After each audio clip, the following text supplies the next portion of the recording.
Antonio Brown is one of the best receivers of his generation, combining his speed, route running abilities, and most importantly his work ethic to reach the highest levels of performance in the game of football. However, if you would have asked anyone if he would have ever won a Super Bowl, let alone step on an NFL field after a bizarre string of personal incidents, most people would have easily said no. This cold truth, mixed with his championship level return, has many people wondering, when did Brown hit rock bottom? Or has he even hit it yet? And how did he end up winning a Super Bowl in a whirlwind couple of seasons? Let's take a look at the rise, fall, and ultimate comeback story of Super Bowl champion Antonio Brown.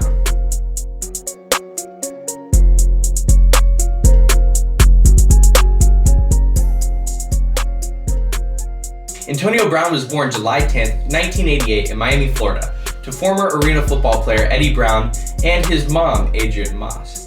Brown grew up playing football and modeled his game much after his father's, and by 2007, Brown found a home at Central Michigan University, where his talent was evident to the coaching staff and where he would go on to set multiple school records. In 2010, Antonio Brown left college without completing his senior year to enter the 2010 NFL Draft. He was selected by the Pittsburgh Steelers as their second wide receiver pick and was the 22nd overall wide receiver to be selected. He went on to play 9 games that season, tallying 16 receptions for 167 yards with only 2 plays over 20 yards. Not a very great rookie season by his standards today. However, during the 2011 season, his second in the league, Brown had a breakout season, continuing to post impressive numbers, totaling 13 touchdowns and around 2,300 yards throughout the next 2 years. And during this time frame, he became one of the league's best wide receivers and would continue his run of dominance for seasons to come. But by 2017, he received some competition in the form of his teammate, Juju Smith-Schuster, and we knew that sharing the spotlight with the rising star was just simply something that Antonio Brown wouldn't take lightly. After spending a year absolutely shredding his defenses with his co-star, things got pretty ugly and fast in Pittsburgh. By 2019, Antonio Brown had publicly criticized his quarterback, Big Ben, for not hanging out with him off the field. He shared private DMs from Juju Smith-Schuster asking for playing tips when he was in college, and he notoriously and ridiculously live-streamed a post-game speech in the locker room without giving his head coach any warning or any notice at all. And he even complained, and had the audacity to complain, about not having enough money on his contract. Luckily for him, he found himself traded to the Oakland Raiders, where he was expected to have a fresh start, and where he also got signed to a fresh contract exceeding $50 million for what was supposed to be 3 years. And that's where the story should have ended, with Antonio Brown happy, well paid, and with a team that he really wanted to be with. But truthfully, things only got weirder. And by training camp with his new team, news had came out that Brown had actually given himself frostbite for injuring his feet in a strange accident involved in a freezing chamber for recovery. But it was viewed as an accident, nothing for Raider fans to worry about, until weeks later Brown threw an absolute tantrum about rules that forced him to switch into a new helmet, designed with a goal of improving player safety. Brown could have just simply made the switch, but instead he opted to threat to hold out from his contract, and then he went as far as to say he was going to retire if he wasn't allowed to wear his helmet. All the meanwhile cursing out his GM in the process, losing credibility with the franchise and fans of the NFL. It was that incident that got Brown the boot from Oakland, and he again had to go through the process of finding a new team, and one that would be willing to put up with the sideshow of his drama and diva-like tantrums. And as he hit the open market, he caught the attention of one team, and in particular, one person, Tom Brady. It was here that Brady and Brown made an instant connection that proved to be beneficial for Brown down the road. But even this attempt to stay with the Patriots was short-lived.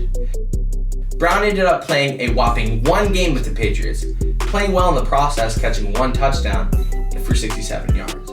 And right when things started to seem like they're going back to normal, everything went crazy for Brown. More drama off the field for NFL star Antonio Brown. The Patriots' new wide receiver hit with a lawsuit in federal court, accusing him of raping his former trainer. The man accused of throwing it that April day last year in Sunny Isles, NFL All-Pro and Miami native Antonio Brown. Antonio Brown found himself in even more controversy, and for all the wrong reasons. He was accused of sexual assault, and instead of assuring the public of his innocence, he instead attempted to threaten the woman who made the claims. Then in the following weeks, it was revealed that he threw furniture off a 22-story balcony in Miami, nearly hitting, injuring, and almost killing a grandpa and infant on the streets below.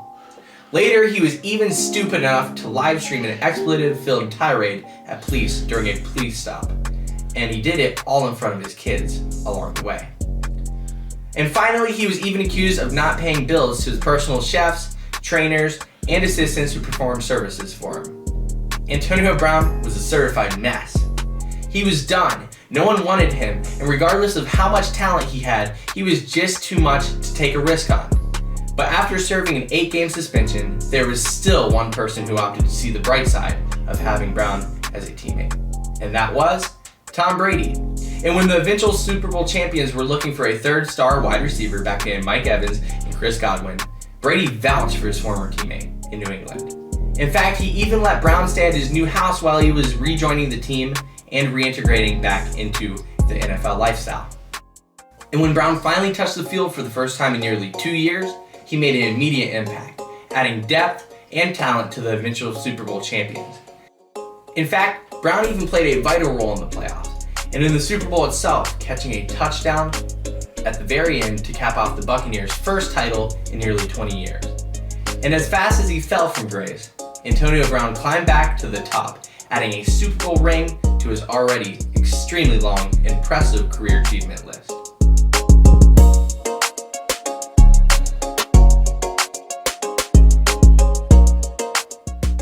Hey guys, thank you so much for watching this video. We really appreciate everything that you've done for us, whether you're commenting, hitting the like button, or subscribing. We hope that you can continue to do that. Support us as we are growing in our mission to reach 1,000 subscribers. And again, thank you so much for watching this video, and don't forget to subscribe to Famous Feuds. Bring that back!